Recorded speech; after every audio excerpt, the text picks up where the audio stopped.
before we get started, do I have the permission to record this interview for the sake of my project? Good morning. Yes, you do have the permission to record this interview. My name is Daniela Shorter. I'm an assistant district attorney for the 22nd District, which covers Claiborne, Copiah, and Jefferson counties under the district attorney whose name is Alexander Caston Martin. Okay, what inspired you to become a lawyer?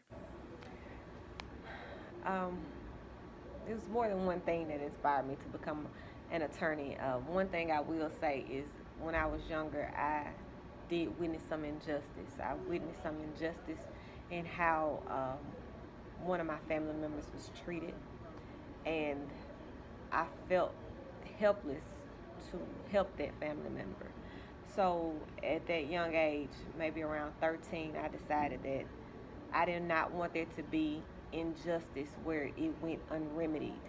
So at that time, I decided to become an attorney, and I knew from a younger age that not only did I want to be an attorney, but that I wanted to be a prosecutor. A prosecuting attorney or an assistant district attorney is an attorney that actually helps people. I think that there's a common misconception that we're here to lock people up, that we're here to throw people away or put people in jail. And that's not the sole purpose of an assistant district attorney. The purpose of an assistant district attorney or a district attorney is to make sure that justice is done in the community. So what we do is we try to right wrongs as much as possible. And those people who have been hurt or offended in a criminal way, our goal is to seek justice for that person in order to make them whole. Ma'am, do you like your job? Why or why not? I love my job. I think it's the best job in the world for me. And I think I was born to do this. And the reason why I love it is because on a daily basis, I can say that as an attorney, and a lot of the times attorneys get bad reputations, but as an attorney, my sole purpose as a prosecutor is to help people. And I get to do that on a daily basis, and it brings me joy to see that that person who was shot or that person who was burglarized or robbed can get some justice, knowing that they have been handled in a way, or that their cases or situations have been handled in a way where they feel that they've gotten some semblance of justice and some finality to the situation. Ma'am, what are some of your regrets? As far as what? As far as your job? I don't necessarily have regrets as a part of my job, but I think it's unfortunate that in our community that there will be offenders who commit violent crimes or who commit the crimes where they have to be incarcerated or taken away from society, such as rapists, pedophiles, murderers, things of that nature. But it's a part of the job, and in certain instances it's what's necessary to make the community safe and to make the community whole. Okay, so you wouldn't say they're regrets, but more like difficulties. Exactly. And maybe not even difficulties, but just parts of the job that are unsavory, but that nonetheless need to be done. Okay, do you think that these difficulties should be expected by you? Yes. Not just expected, it's a part of the duties. It's a part of the job. And once again, I wouldn't call them difficulties. They're necessary components to the job. But it should never be commonplace to just look at someone's life and not feel for their situation. So in this job, there comes a certain amount of power. But with power always needs to be peppered with mercy. What has been your biggest reward? My biggest reward in this profession is seeing the good that I have done. When I've had, especially in violent crimes, when I've had a 12-year-old child who's been the victim of a sexual assault, and that child is sitting with me, and she can see that man put away for the crimes that he's committed against her, and she can feel safe. And when she tells me, thank you for what you've done, that's the most joyful aspect of my job. Miss Shorter, was it difficult for you to pursue your profession? It's not difficult, but it requires a certain level of commitment and determination, and it definitely requires a strong faith in something.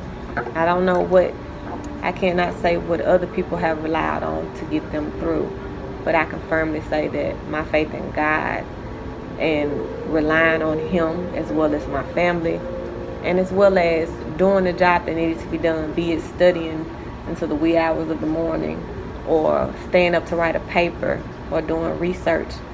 Those are the things that you have to be committed to doing in order to make it in this profession, or in order to become an attorney. What has your job taught you throughout the years? Well, I think one of the last things that I mentioned, which is with power comes mercy. I think that my job has taught me that being in this profession and seeing people who've committed crimes, when you have a certain level of power, then you also need to know, and you also need to balance that power with a certain level of mercy. You cannot look at a person and say, okay, you committed this crime, that's it, you're gone. You cannot do that. You need to look at the totality of the circumstances. You need to look at all aspects surrounding how that person got to that point, what made them do this. And once you've taken all of those factors, the background, the educational level, the type of life that this person lived, then I think at that point you can be more just and you can be more fair in what type of plea offers, or what type of sentence this person should be privy to. Not everybody needs to go to prison. That's not the path for everybody. And there are certain people who do need to go to prison. But for those people, especially first-time youthful offenders, non-violent offenders, there are other options available to them. So I think you have to look at the totality of the circumstances, and you need to have be aware of everything that person has done as far as the criminal aspect, but also temper that with knowledge that of a person's age, of a person's background. So with power, I think it comes with mercy, and you have to know how to balance that out. Ms. Shorter, would you say that this job has changed your life? Definitely. I don't see things in black and white. I know that there are a lot of gray areas. Before, as a young prosecutor and as a young attorney, it's so easy to think this is right and this is wrong. Sometimes there's some in-betweens that you have to factor in. Now, right is right and wrong is wrong. But in this profession, it's influenced my life so that I'm always looking for the justice in the situation. I'm always looking for the good that can come out of a situation as well. So it's changed my outlook on life in the sense that I don't see things as two-dimensional or anymore. It's more of a way of thinking than it is just a profession. So would you recommend this profession to anyone? I would. For those people who are very justice-minded and justice-oriented, for those people who want a community where people feel safe, who want a community where they can see their children and are not afraid of them out playing for somebody shooting in the yard, for those people who want to make things right, for those people who just generally want a sense of peace and who want to help people, then this is a great profession. Okay. Are there any advancement opportunities in this profession? Sure. There are many different types of prosecutors.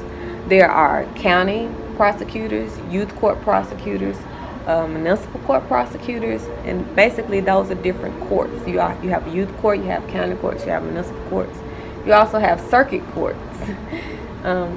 So there are prosecutors on different levels, in different court systems.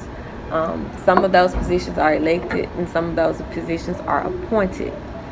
And as an assistant district attorney, there's still opportunity for advancement. You know, people can run for district attorney. There's also the U.S. Attorney's Office, where a person can seek and put in an application to be an assistant U.S. attorney. And there's also the office of the U.S. attorney, the holder of that office. So there's that's an appointed position, but that's still a way to advance. And they're just different areas. There are also, you can expand. You don't just have to be a prosecutor. You can work for the Department of Justice. They're just different departments, and they're different areas where being a prosecutor and having had this experience can elevate you to the next level. How long would it take to advance in your field of study? As far as once you become a prosecutor? Right. It just all depends. It depends on the person. It depends on what career path they're seeking. And it also depends on if they want to advance.